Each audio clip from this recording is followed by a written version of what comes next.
Dr. Ming, we're on. Hello, and welcome to GTV UK News. This is Dr. Ming from London. Today is Wednesday, the 10th February 2021. Tomorrow will be the Chinese Lunar New Year's Eve.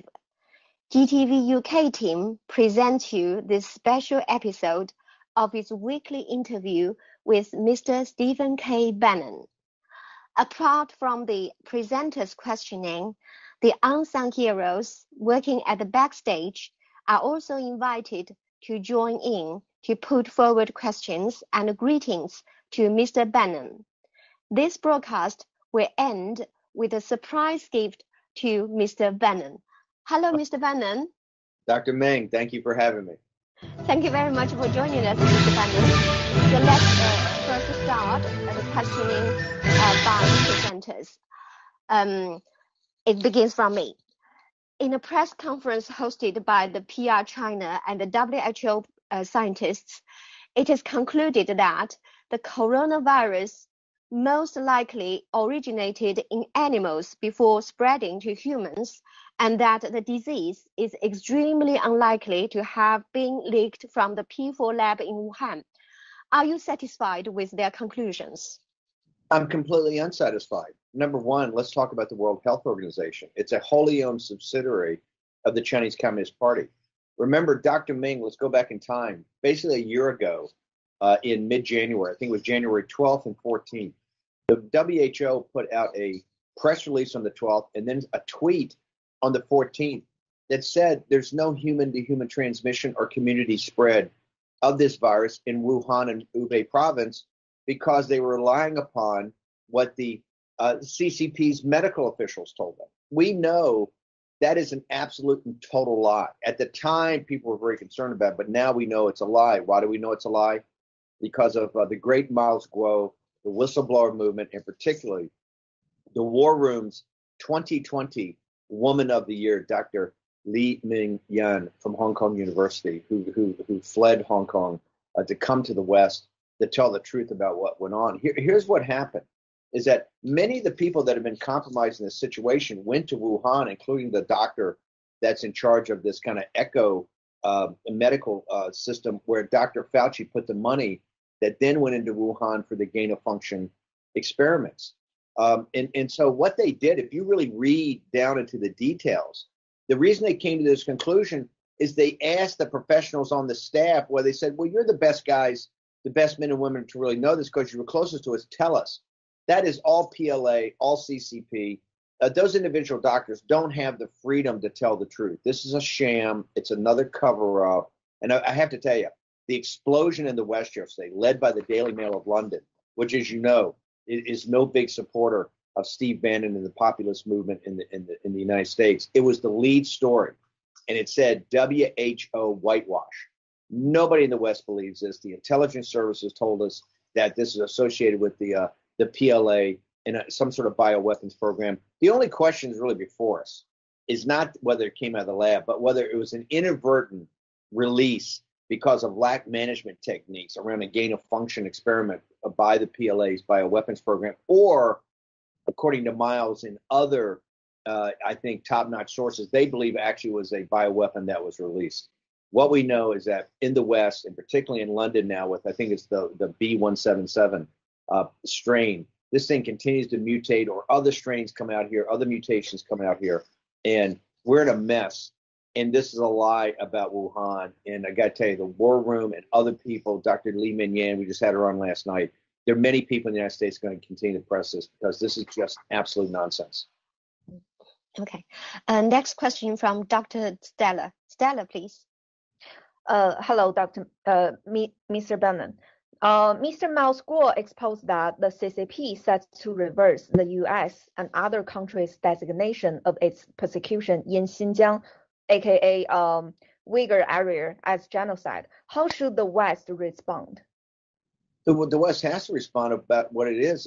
Listen, the CCP, and this was the power of the Trump administration in pulling together the rest of the world, India, Australia, the allies in the West, to really confront the Chinese Communist Party. And here's the biggest thing about the Biden administration. They call it strategic patience. We call it appeasement. you now see an active program to appease the CCP.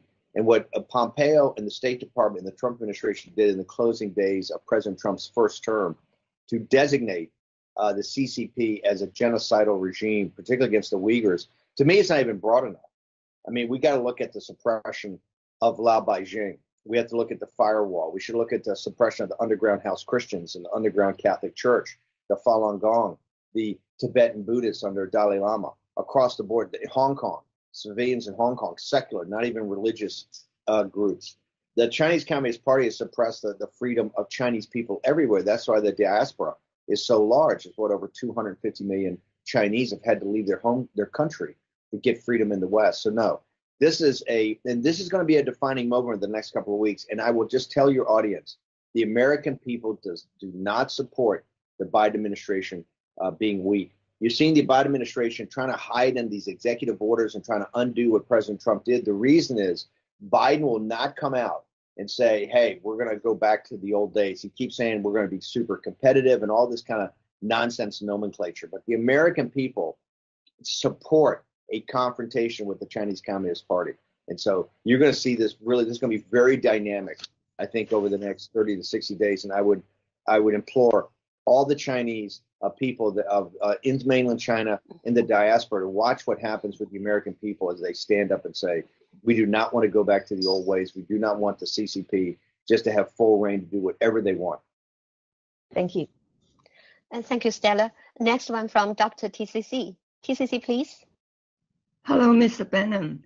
Hello, Dr. Last Thursday, SWIFT announced to set up joint venture with the Central Bank of the PR China. And Mr. Guo also think this is a big deal, has concern. What's your opinion on this? Listen, I think that Miles Guo, who's obviously very controversial, but I keep telling people, if you look at what Miles has warned the West about, it's virtually been a perfect track record of warning us about the big things about the Chinese Communist Party. And particularly when Miles has an ability to find things that don't seem very important at the time, but have major implications over the long term. I tell everybody, you should follow all of Miles's broadcasts. You should say, and remember, all his enemies here say it's this crazy Miles Guo, right? If you look at the warnings he gave from the West from the very first days he arrived, if the people in the United States had paid more attention to Miles Guo, and the elites in this country, instead of trying to shut him down, would have been supportive of getting his message out, we'd be in a much better situation today. First off, we wouldn't have had the CCP virus. You know, Miles Guo was warning us for years that the CCP was going to do something to the West, particularly do some sort of strike to change the balance of power. And obviously, this lab in Wuhan, and Dr. TCC, you know it much better than I do, given your profession, but this lab in Wuhan was extremely dangerous. Miles Guo was warning people about that for the longest time. And then back in December of 2019, in January, he warned the entire world about what was happening. So I think anytime Miles Guo talks, particularly in areas of finance and business, you know, he's one of the smartest investors in the world, one of the smartest hedge fund guys. So I tell people when Miles starts talking about, particularly about the Chinese economy, the Chinese capital markets, the way China integrates into the rest of the world, the way that the CCP has always got these front organizations like H&A. Remember, the whole kind of reason I met Miles Guo is through his whole issue about the H&A at the time, the largest financial company in the world, being a complete sham. And he said back in, I think it was April of 2017, that it was a bankrupt operation. It was just money laundering and influence peddling for Wan Qishan and the rest of the elites in China. That would be bankrupt. And guess what? Now we have a bankrupt H&A.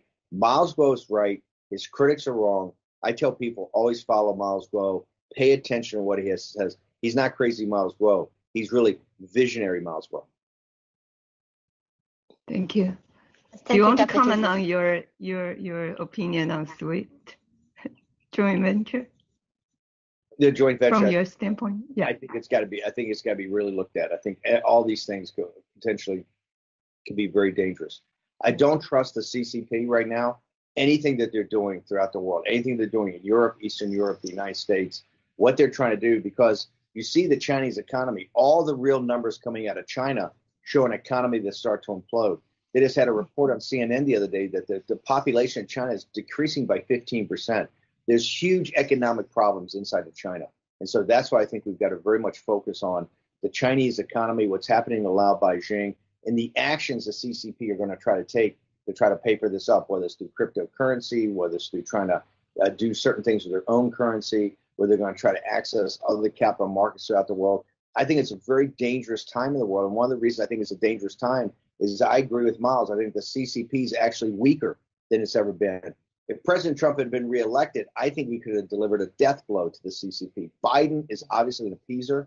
They're compromised. His whole family's compromised by the CCP. So it's going to be tougher. But the American people are not going to let this go. But now I think this is where you really got to watch the CCP. You really got to watch what they're doing financially, economically, and particularly in the world's capital markets.